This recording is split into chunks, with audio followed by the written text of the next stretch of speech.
Welcome back to the channel, everybody. Happy Leap Day. It's your boy Pineapple coming at you with a special Leap Day edition. And we're joined by our special guest, Bella. Bells. Hey, baby.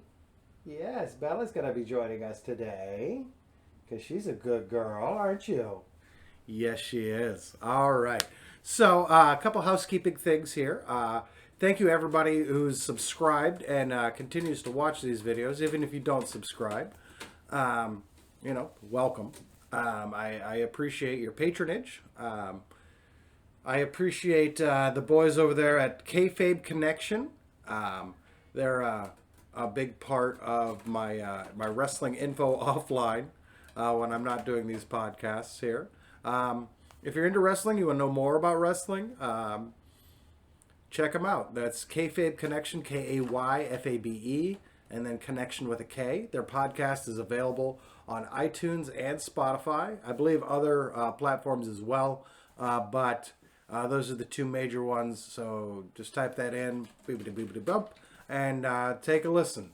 Yeah, I know them. Good bunch of guys. All right, so let's get into it. Let's talk about some music here.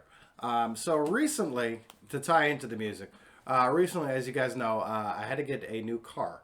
The Pineapple Mobile, tough to say on your first take, Pineapple Mobile is a new car to me. So I get Sirius XM radio free for the first 30 days.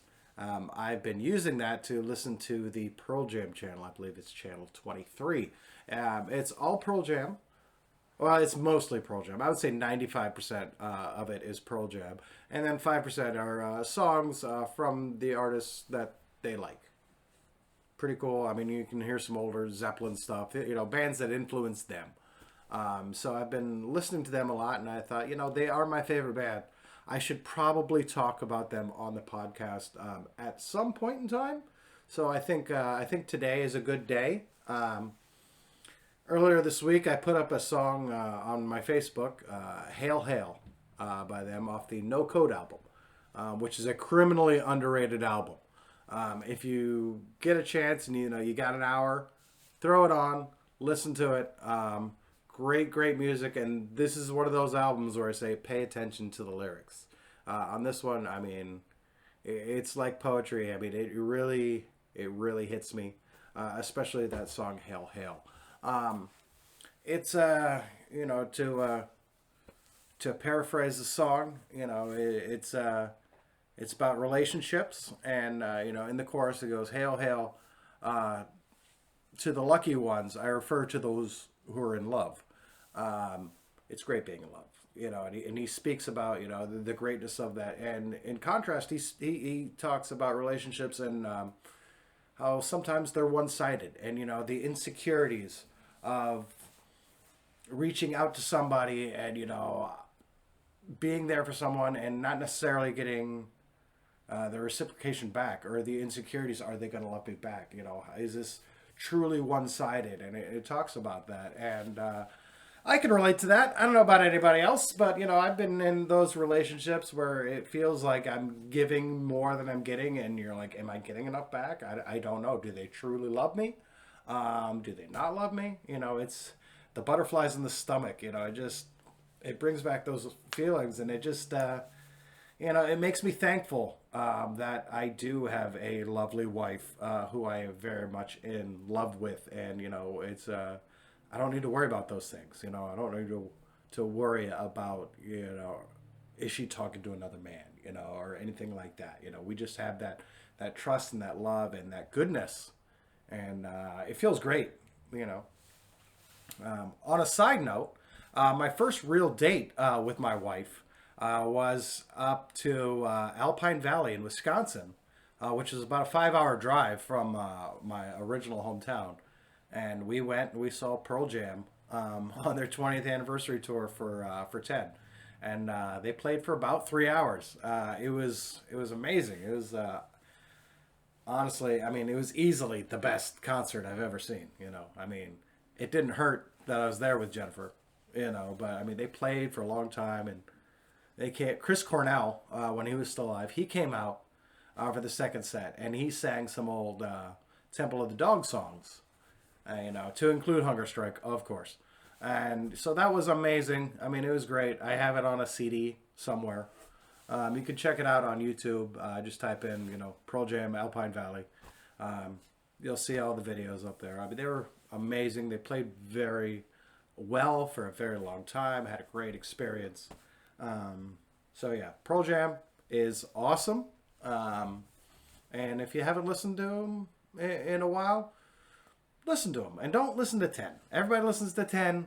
Everybody listens to Versus, a little bit off Vitalogy. Everybody knows Better Man, Listen to some more, some deeper cuts, as they say. I mean, you can really appreciate their musicianship and their artistry. Another great song on the No Code album is "In My Tree." It's fun. It's a different kind of rock song, but it still rocks.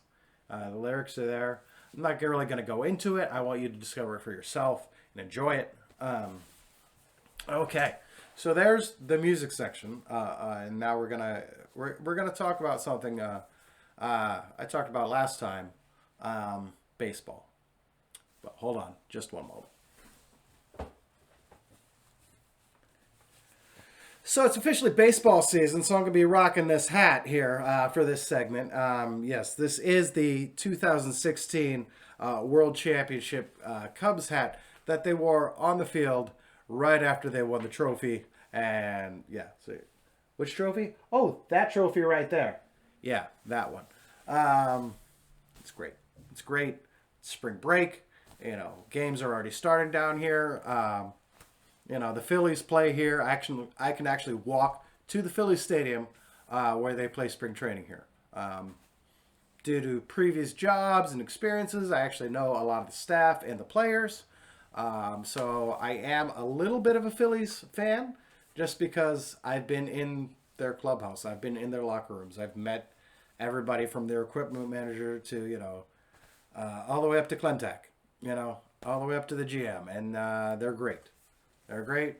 So I wish them the best of luck, unless they play the Cubs, of course. And then it's Cubs, Cubs, Cubs. Let's go, Cubs. Go, Cubs, go. All right.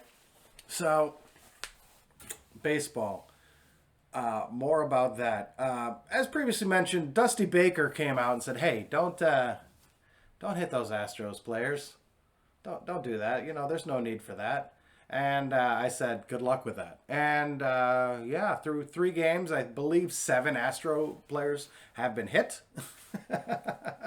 Which, if you didn't see that coming, you're an idiot. They're going to get hit a lot. I believe I saw something last night, when we were playing the Cardinals. Every pitch when they were up to bat, at least for a couple batters, they were booed. Just straight up booed. And they deserve it. I mean, honestly, cheating is a part of baseball. Yes, cheating has been in baseball as long as baseball has existed. I mean, we don't have to go too far back to look at the steroid era. I mean, everybody was all juiced up, and everybody did it. People got caught. People were punished. We move on. This scandal, people got caught. Nobody's punished. I mean, the manager was fired. I get that. GM's in hot water. I get that. But these are few and far between. I think stripping them of their title would not be uncalled for. I think it would be appropriate. We could just vacate it when they won it in 17. I'd be okay with that. Just due to the nature of the cheating. Using video technology in real time to know what pitch is coming is different than juicing, because you still have to hit the ball, and it's a lot easier to know. It's a lot easier to hit the ball if you know which pitch is coming. All right, doesn't matter how many steroids you take, you still have to hit the ball. All right, so that's that. I know, but. We're looking forward to a good season here. We'll see what the Cubbies can do. My I don't necessarily see them winning the division. I hope they win the division. I hope they win the World Series. Obviously, as a Cub fan, that's what I want. Um, we'll see. We'll see what Tyler Chatwood does this year. We'll see if Lester does any drop off at all, or a dramatic drop off. I mean, last year he didn't have the greatest seasons.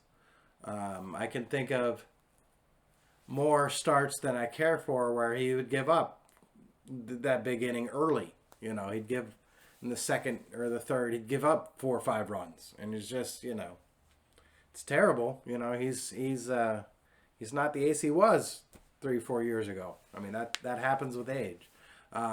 Reciprocally, I mean, Yu Darvish after the All-Star break, Tyler Chatwood after the All-Star break last year, great years.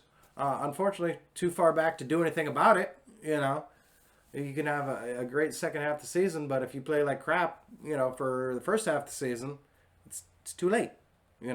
It's too late. You have to strike while the iron's hot. You have to start out hot out the gates, man. You have to. You can't go into these, be at 500 at the All-Star break and expect to win the division. Not as a competitive division as the NL Central is. That's just not going to happen. So we'll see. We'll see, what happens with that, All right. Let's switch back into regular gear. Whew. Feel better. Man, could you guys feel that negativity? I need to get something to drink, too. All right. Pineapple strawberry. Oh, yeah. Delicious. So, getting back to wrestling. Something huge happened this past week. Goldberg. Remember Goldberg? Remember Goldberg back from WCW with the jackhammer and who's next and the streak and all that and Goldberg, all that. Yeah. He won the championship from Bray Wyatt, the Fiend. Interesting call. Having a guy who's a part-time wrestler become a champion. But it worked out with Brock Lesnar. And I don't know about you guys, but I'm a pretty hardcore wrestling fan, and I hate to see that happen. I hate it when your part-timers, guys will come in and wrestle, they'll have a 2-month build, and they'll have the championship for like a week or two and then drop it. Because they're old and they're part-timers and they've got other things to do. Whereas the other wrestlers that are there, 365, doing the shows, working hard, in, day out. Not to say Goldberg didn't work hard. He looks in phenomenal shape, but his wrestling acumen and his technical wrestling is not good. It's not good. He's had more than a few botches in every match. And, it's time for him to just retire. Go away. Come back as a manager, do promos where occasionally you'll hit somebody, but once you're in the ring, no, you're not Goldberg from 1997 or 98, whenever the streak was. You're not that guy, and the fans don't want to see that. They want to see the guys that put in the work get rewarded. I mean, that's how America works, right? You put in the work, and you work hard, and you're there every day, and you get rewarded for it. So Vince McMahon is spitting in the face of America every time Goldberg or not so much The Undertaker, but Brock Lesnar, people like that, Tyson Fury comes in for a match. Anytime one of those guys holds a belt, kind of spitting in the face of America. Very un-American, in my opinion. On the flip side, AEW, let's talk about that. So tonight they've got their big pay-per-view Revolution. There's some good matches going on there. Of course, Le Champion, Chris Jericho, will be wrestling for his title. But the match I want to talk about is really interesting to me. Is going to be Pac versus Orange Cassidy. So this is going to be Orange Cassidy's first real big match in AEW. So I'm very excited to see it. I've seen his indie matches. I know Freshly Squeezed can go. He can wrestle. And And he does put a little bit of comedy into his wrestling, which is his appeal. You know, he's a comedy wrestling act, but he can actually wrestle. So hopefully he doesn't just do hands in the pockets and stays, you know, and does a couple of dips and dives and, you know, whatever. I mean, I want to see him go off the ropes. I want to see him, you know, do what he does. But, I mean, he does do it with his hands in his pockets. Which makes it even more phenomenal. The way he moves and just the way he's able to, you know, hook onto guys and drag them down. And the artistry is genius. And I really hope we get to see that. I don't even care if he wins. We can let Pac get the win, or we can have Pac, you know, lose by DQ. As long as I get to see Freshly Squeezed go and actually wrestle, I'll be happy. And you know, in wrestling terms, that's called being over. You know, I mean, if it's a possibility for him to be more over with the fans, because he's already really popular, to see him actually wrestling in AEW rather than just come out and do the kicks of doom, and just stand there and, you know, get the...